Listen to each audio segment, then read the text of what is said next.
Thank you, Mr. Chairman, very much, and I certainly appreciate you being here, Chief Schultz, and I've enjoyed our relationships that we've had and the opportunities we've had together to visit mills and things, because Mississippi is a wood basket. Yes, ma'am. And that is very important, but they're facing some pretty critical challenges right now. As we briefly discussed, that you and your team have been extremely helpful to our office in tackling the decline of timber demand by building more sustainable market opportunities for our landowners. And what we want to talk about right now is the significant storms that we've experienced from the recent tornadoes, and Winter Storm Fern was absolutely brutal. It harmed private and national forests all over the state of Mississippi. I live in southwest Mississippi and very familiar and spend a lot of time around the Homachita National Forest, which suffered major damage in the tornadoes that we had on May the 6th and the 7th that came through. And I surveyed the damage, and it is pretty staggering of what's happened to that. And the tornado caused, obviously, damage on private land as well as our federal land. And it's pretty significant, but the impact reaches other national forest lands in Mississippi, including the Holly Springs and the Delta National Forest. The roads, the Forest Service facilities, the campgrounds, and other infrastructures, including the area around Lake Okissa, which I've done an awful lot of work on there, bringing a project that has been very significant to southwest Mississippi.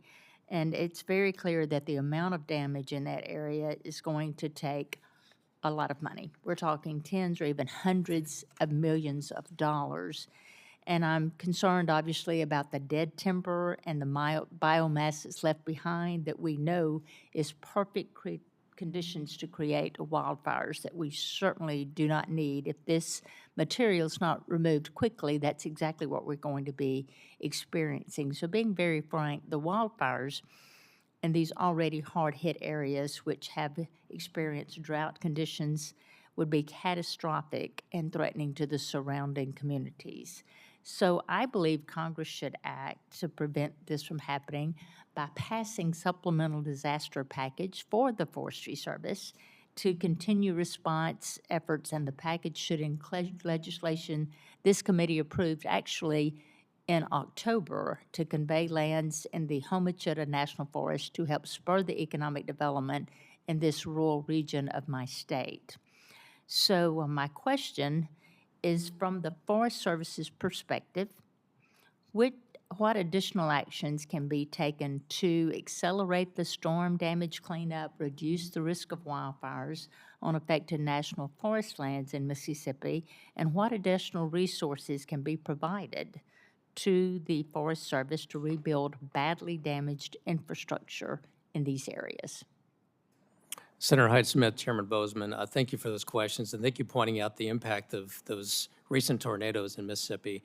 Unfortunately, as you know, tornadoes are not uncommon, as are not hurricanes. And when you see what happens with a tornado, a lot of times when it hits a community, not only does it impact people's lives and their structures, but the trees are twisted. So a lot of times it can be challenging to be able to salvage those for value. But I am happy to report that it's been, you mentioned, I think May 5th or May 6th was the date that tornado hit.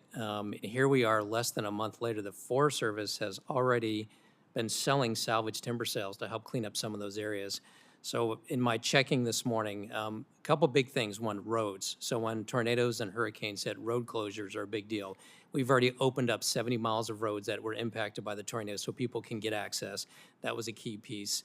And in terms of the salvage sales, we've actually prepared 6 different salvage sales across the different forests.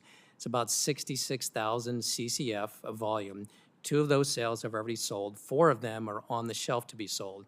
I mean, we've priced them at basically as cheap as we can at 9 cents a ton. Now, what happens is in an area like this, what you see is typically the private lands want to be salvaged first.